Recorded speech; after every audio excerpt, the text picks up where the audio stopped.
Boa noite, pessoal. Tudo bem com vocês? Espero que todos estejam bem. Já faz tempo das nossas aulas de literatura e hoje nós voltamos com a corda toda. Eu vou fazer um resumo bem rápido sobre o humanismo, o renascimento e o classicismo, porque infelizmente não vamos ter muito tempo aí para avançarmos no conteúdo. Então eu resolvi concluir essa matéria de maneira bem rápida e qualquer dúvida que vocês tiverem, ao final terá o meu e-mail e vocês poderão me mandar, porque realmente o nosso tempo ficou curto para um assunto tão denso que é a literatura. Então eu vou começar concluindo o humanismo, que era a matéria que nós estávamos vendo, onde nós paramos, né? E concluindo o humanismo, só para lembrar vocês e concluir a matéria, as características no geral aí que podem cair no vestibular é essa característica do homem na busca de si mesmo, ou seja, não é mais o teocentrismo, não é mais Deus no centro do universo, e sim um homem. O homem passa a ter um valor maior e principalmente nas conquistas científicas, na arquitetura, na pintura e também na poesia. Então temos aí esse homem na busca de si, não, é claro, não negando Deus. Não é que os humanistas eles eram homens que não acreditavam em Deus, não é essa a ideia. A ideia é que os humanistas eles eram homens que utilizavam a razão no meio da sociedade. Gostavam dos livros, gostavam de uma explicação científica para tudo o que estava acontecendo. Então, os humanistas não negavam a fé, mas eles usavam a razão. E o que mais aconteceu durante esse período, que foi do século XIV até mais ou menos ali o século XVI? Houve uma crise no sistema feudal, porque como vocês sabem, quando nós entramos no humanismo, é aquela transição entre a queda da Idade Média e o começo da Idade Moderna. Então nós temos ali uma crise no sistema feudal, que era o sistema vigente na época, e também por causa da peste negra. A peste negra foi uma das piores, se não a pior, peste que já existiu no nosso planeta, no nosso mundo. Ela dizimou um terço da população europeia. Era uma doença de uma infecção gravíssima, que por tempos depois descobriu-se que ela era transmitida pelas pulgas dos ratos, mas se nós formos pensar naquela época, principalmente ali na Europa, não havia nenhum sistema de esgoto, não havia saneamento básico, então essas doenças se proliferavam mais rápido. Então, por isso que praticamente dizimou a população europeia. E os dados demográficos ainda hoje influenciam nessa peste, porque a população europeia ela nunca mais conseguiu se recuperar demograficamente falando na sua população, que diminuiu muito durante a peste negra. E também pelo fato da Guerra dos 100 Anos, que durou aí 117 anos entre Inglaterra e França, que eles estavam brigando ali por territórios. Outra característica importante também foram os autores da época, os autores humanistas, podemos dizer assim. Nós temos Fernão Lopes, que era um cronista, e uma curiosidade sobre Fernão Lopes é que ele veio de uma classe plebeia. Então ele conseguiu subir ao poder e ser o cronista do rei através de outros benefícios. Fernão Lopes ele foi um grande cronista.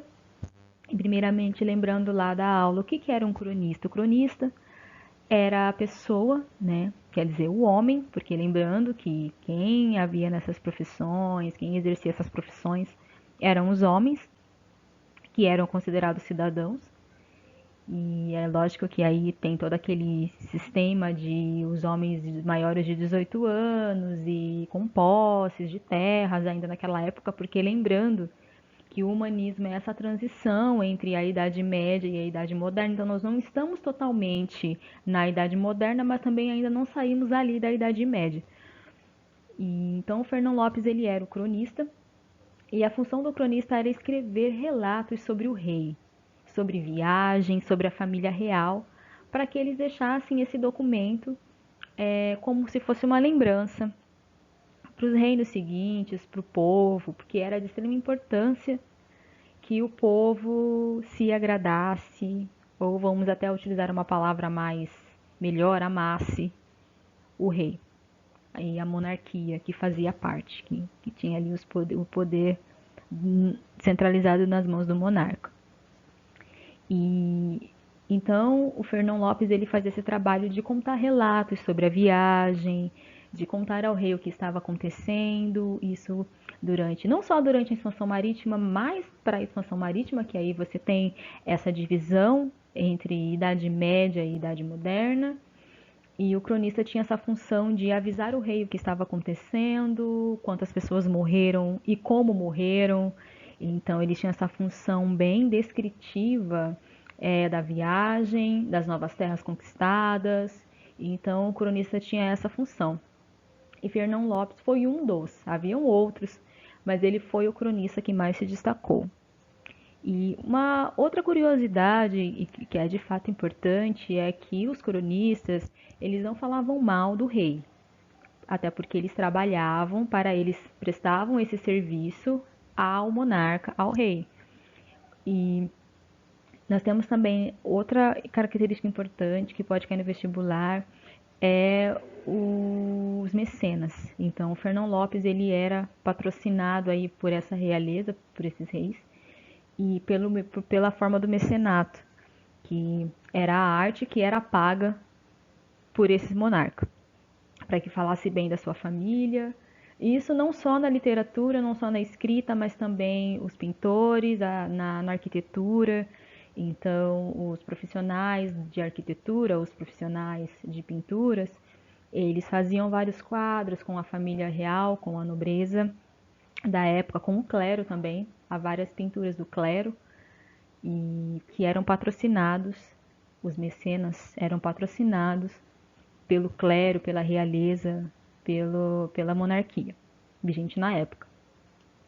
E outro autor também muito importante foi o Gil Vicente, que a sua obra está aí no vestibular. A sua principal obra foi O Alto da Barca do Inferno, que criticava a sociedade, os vícios da sociedade burguesa da época.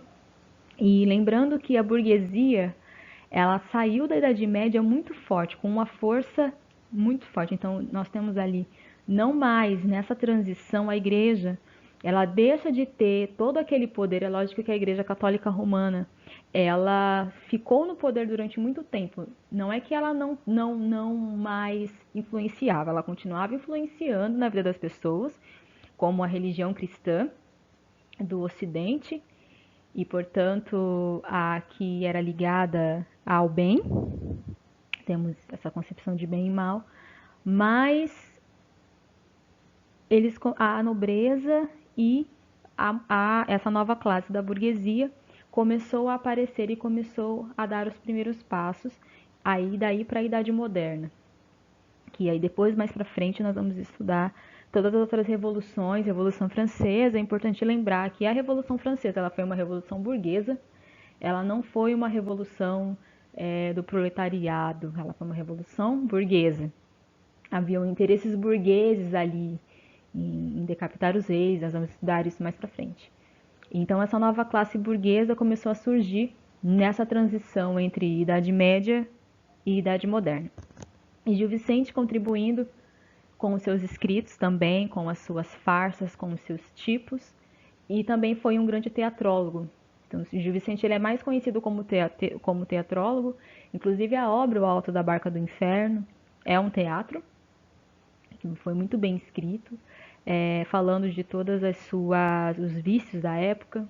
E assim como nós podemos ver no humanismo, eles têm esse resgate do grego, do romano, dessa cultura greco-romana, da língua, da cultura também, dos estilos, da arquitetura. E eles têm também essa ideia do herói. E assim como na Grécia Antiga, como na Roma Antiga, os, os humanistas, eles viam na razão a maneira de pensar. Então eles adotaram essas ideias, a ideia da razão e do antropocentrismo. Só que na sociedade da época, então, como a gente está em transição, a sociedade ainda não mudou totalmente. Então, as pessoas que eram criticadas nessas peças, não só no Alto da Barca do Inferno, mas em outras obras de outros autores, essas pessoas esses vícios que eram representados e as pessoas que eram representadas da alta sociedade não se agradavam, então elas simplesmente repudiavam esse tipo de apresentação. E assim como na cultura greco-romana, em que os reis e a nobreza da época também repudiava e não gostava das comédias, por exemplo, porque as comédias elas eram o quê? Elas eram esse sarcasmo, era considerado um nível baixo, então que não era importante, não era viável que as pessoas assistissem um espetáculo de comédia. Não era tão valorizado como a tragédia, que é um gênero mais elevado. Então isso incomodava bastante, principalmente o clero e a nobreza da época, que começou a ficar incomodada com as obras do Gil Vicente. Então esses dois autores são os autores que podem cair aí no vestibular, que é o Fernão Lopes, que é um cronista. Não confundam, porque muita gente confunde o Fernão Lopes com o Gil Vicente. O Fernão Lopes, ele é cronista, ele escreveu alguns textos, outros textos também que não crônicas, mas quem é conhecido como teatrólogo e escreveu mais obras, e sua obra é mais vasta, é o Gil Vicente.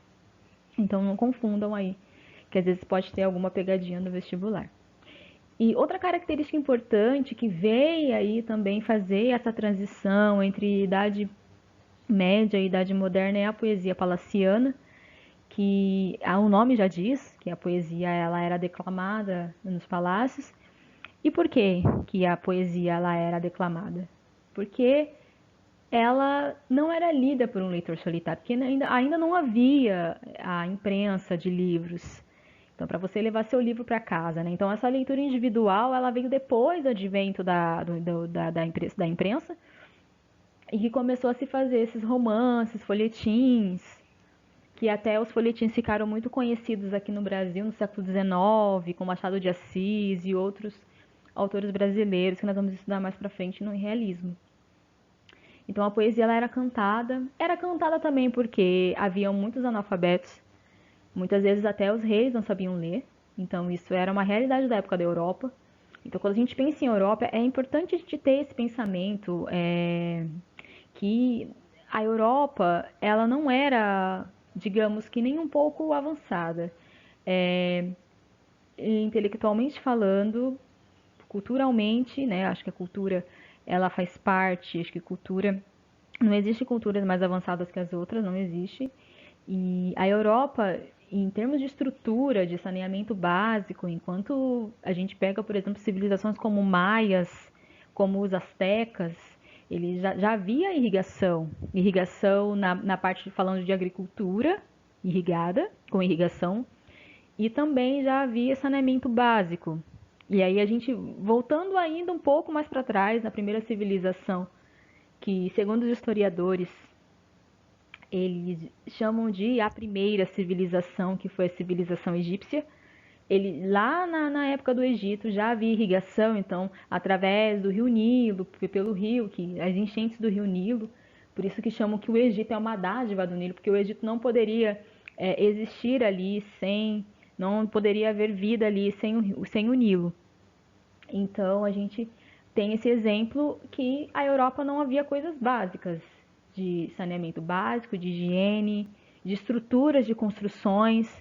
Então ela começa a gatinhar nesse período aí de transição, culturalmente também, na área das letras. Então começa-se a engatinhar, enquanto a gente, apesar das outras civilizações serem ágrafas, não possuírem escrita, elas eram extremamente avançadas, né? Então, se olharmos para as construções dos maias, dos astecas, dos incas, e até mesmo a construção egípcia, né, para a gente falar de uma civilização mais antiga ainda do que os maias, a gente vai ver um grande avanço e tecnológico até mesmo, né? Que a gente pensar em tecnologia para a época, você construir uma pirâmide era uma tecnologia, a maneira matemática de você pensar, de você ver a escrita egípcia, era também uma maneira, uma tecnologia para a época, e a Europa não possuía isso, então eles foram aos poucos enganteando. E é importante a gente ter esse pensamento que a gente tem esse pensamento errado de que a Europa sempre foi potência, que a Europa sempre foi os donos do conhecimento, e na verdade não é isso. Né? Então, todo esse pensamento eurocêntrico está errado. Então, a gente pensar dessa maneira é errado. A gente pensar, a gente deve sempre analisar e ver que as outras civilizações eram bem mais avançadas em termos de saneamento básico, foram civilizações que não tiveram, por exemplo, grandes doenças, grandes pragas, como a peste negra, por exemplo, na Europa. A peste negra praticamente dizimou a população europeia. E era um problema de saúde, de higiene, de saneamento básico, né? Então, várias curiosidades sobre essa época, sobre essa doença, e por falta mesmo de estrutura da Europa medieval. E assim, mesmo depois para finalizar esse assunto, mesmo depois de digamos que não, mesmo depois que nós passamos ali da Idade Média e finalmente entramos na Idade Moderna, essa industrialização, essa tecnologia ainda demorou um pouco para avançar na Europa, mas depois que avançou engatou e aí vieram as expansões marítimas, e isso demorou um pouco para chegar também na Europa.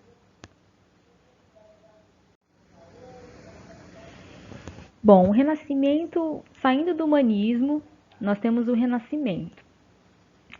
O Renascimento, ele também pode, alguns vestibulares podem perguntar, podem associar o Renascimento ao humanismo, então é por isso que dá uma confundida na cabeça do aluno, porque muitas vezes eles tratam o período com o mesmo nome, mas eles têm características diferentes aí. Por quê? Uma das características que vocês podem prestar atenção quando estiverem fazendo o vestibular é na questão de que o humanismo ela ainda era aquela formação pré-modernista. Ela era uma formação da mentalidade, ainda estava no começo, não era uma coisa muito concreta. Quando você vem para o Renascimento, o nome já diz, é a Renascença. Então aí você já tem uma formação mais concreta da mentalidade moderna. Os intelectuais da época já estavam todos com suas ideias próprias, com suas ideias concretas, para então começar os estudos, né, com seus estudos, digo, os estudos já estavam em voga, então tudo isso já fazia parte. Quando a gente entra no Renascimento, que esse foi esse movimento cultural e artístico que se baseou na recuperação da cultura da Grécia e da Roma antiga, a gente tem essa característica aí de novo. Nós temos essa recuperação da cultura greco-romana, como também o humanismo recuperou, e isso tanto na arte como na literatura e como nas línguas, porque as línguas romanas e as línguas gregas, elas sempre foram muito valorizadas nesses dois movimentos culturais. Então a gente tem tanto no humanismo quanto no Renascimento a supervalorização dessas línguas, tanto a grega como a romana. E o Renascimento ele começou na Itália, né, entre os séculos XV e XVI, e depois, ao longo dos anos, foi se espalhando por toda a Europa. E aqui também no Renascimento nós temos o antropocentrismo, que ainda é essa continuidade do homem no centro do universo, o homem descobrindo a ciência, descobrindo a filosofia, descobrindo a matemática, e cada vez mais essa valorização do humano, não negando a fé. Essa é uma pegadinha que às vezes pode acontecer. Eles não negavam a existência de Deus, eles apenas estavam investindo mais no homem, de que o homem poderia pensar, de que o homem poderia ter essa razão, o uso da razão. Então, da ciência, como a ciência sendo aí super valorizada. Então, essas são características que predominam no Renascimento. Então, a gente, na verdade, não tem uma mudança muito grande aí do humanismo para o Renascimento. Mas é importante lembrar que os dois autores, os cronistas e o teatrólogo, estão no humanismo, eles não estão no Renascimento. Então, é importante lembrar disso também. E essas são as características que estão no Renascimento.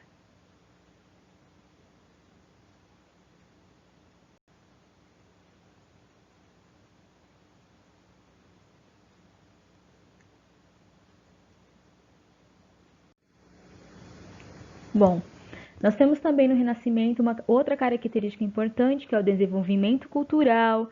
Então, a cultura ela começou a se desenvolver mais e nós temos na verdade, perdemos um pouco da cultura. É importante lembrar isso, que quando entra o Renascimento, a cultura popular, ela fica mais de lado. Ela não temos muitos escritos, muitas imagens desse desenvolvimento cultural que houve da população, do povo.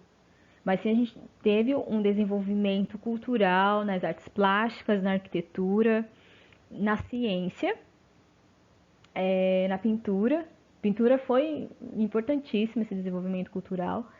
E científico e artístico também, muito importante na dança, em apresentações de teatro, de música, e principalmente científica também, que começaram a estudar a anatomia para descobrir meios de se curar enfermidades como dores de cabeça, porque através da anatomia você começaram a se descobrir os motivos pelos quais se doía a cabeça, se doía a coluna, porque que muitas pessoas sentiam dores abdominais, então começaram a ter esse tipo de acesso por causa desse conhecimento científico. E como já havia dito no slide, há 2 slides atrás, teve o advento da imprensa. E aí sim, com o advento da imprensa, houve a impressão do livro. Então, quando houve o advento da imprensa, nós havíamos falado que qual que é a diferença então? Essa é uma das características que podemos diferenciar o humanismo do Renascimento. O advento da imprensa foi no Renascimento. E com a impressão do livro, a leitura ela começou a se tornar mais individual. Então, a pessoa ia, comprava o seu livro, ou ela comprava o jornal, que também era impresso, e começava a ler sozinho. Então, aquela poesia palaciana desapareceu por completo. Já era um movimento que já estava se fragmentando, porque a poesia palaciana era resquício da Idade Média, então era resquício do trovadorismo, com todas as cantigas, e não era tão mais declamado nos palácios, não interessava mais tanto nem aos nobres, nem aos reis. E quando veio o Renascimento, ela se fragmentou e acabou de vez dando lugar aos livros, aos romances, às poesias, aos textos de folhetim, dos jornais e algumas revistas também da época, que poderiam falar de moda, de culinária para as mulheres, porque a revista feminina era assim, na época. Então, a gente tem todo esse desenvolvimento também da ciência no Renascimento, foi muito forte. Foi quando a ciência realmente impulsionou e começou a dar passos largos, foi durante o Renascimento. Então a gente também tem essa diferença aí do humanismo, era um engatinhamento, ainda estava engatinhando, estava começando a andar todas essas ideias e estavam tudo um turbilhão de ideias na Europa. E aí, quando realmente veio o Renascimento veio e concretizou todas essas ideias, esse desenvolvimento cultural, científico e artístico, todo esse desenvolvimento da ciência se concretizou então no Renascimento.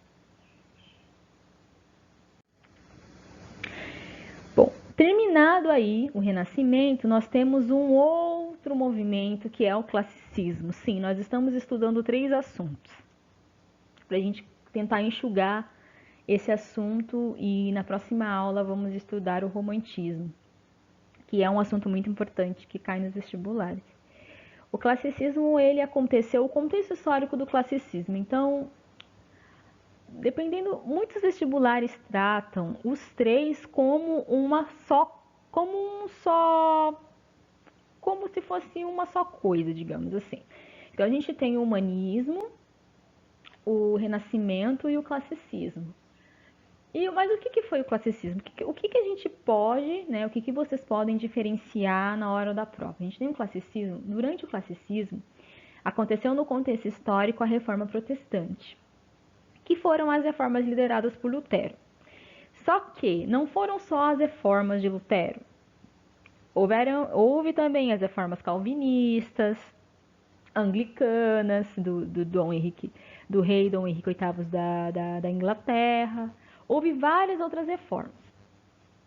Então, é importante lembrar que a reforma protestante aconteceu aí durante o classicismo, no século XVI, para diferenciar aí o movimento do humanismo e do renascimento.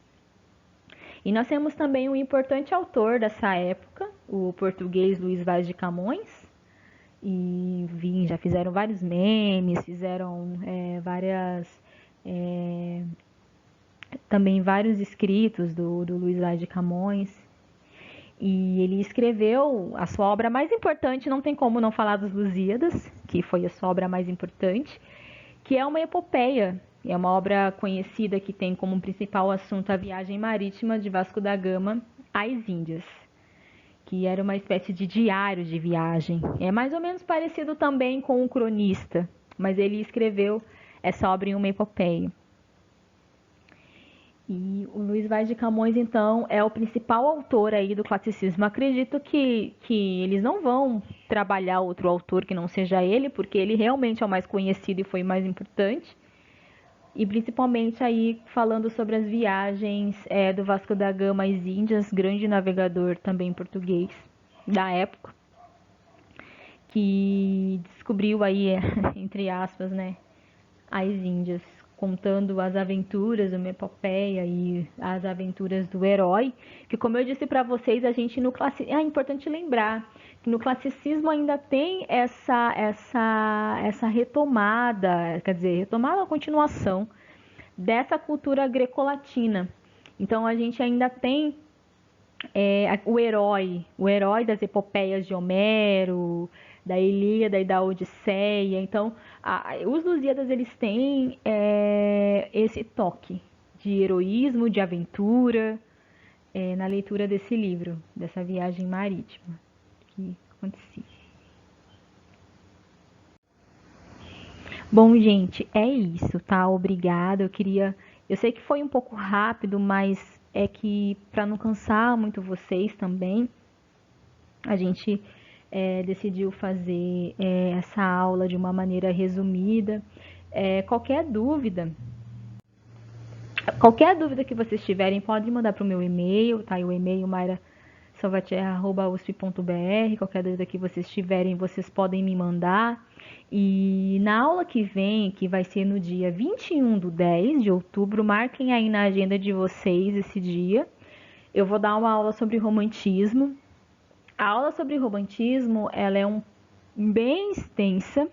Ela é bem extensa porque são 3 gerações, mas eu vou tentar dividir a aula. Eu queria muito poder chegar até o modernismo, mas infelizmente eu não vou conseguir, porque nós vamos ter a aula no dia 21/10 e aí depois no dia 11 de novembro, e aí em novembro acabam nossas aulas. Então eu vou dar o romantismo e vou dar o realismo, que é o que mais cai nos vestibulares. E também fechei esse assunto porque achei importante, porque muitas vezes pode cair também. Mas então a gente se encontra, qualquer dúvida me manda em um e-mail. Não importa se for dúvida, qual for a dúvida. Se for dúvida, se vocês acharem que é uma dúvida muito boba, mas não importa. Mandem um e-mail, me perguntem, ok? Qualquer coisa, estou aqui à disposição de vocês. Bom, essa foi a nossa aula. Cuidem-se e até a próxima aula.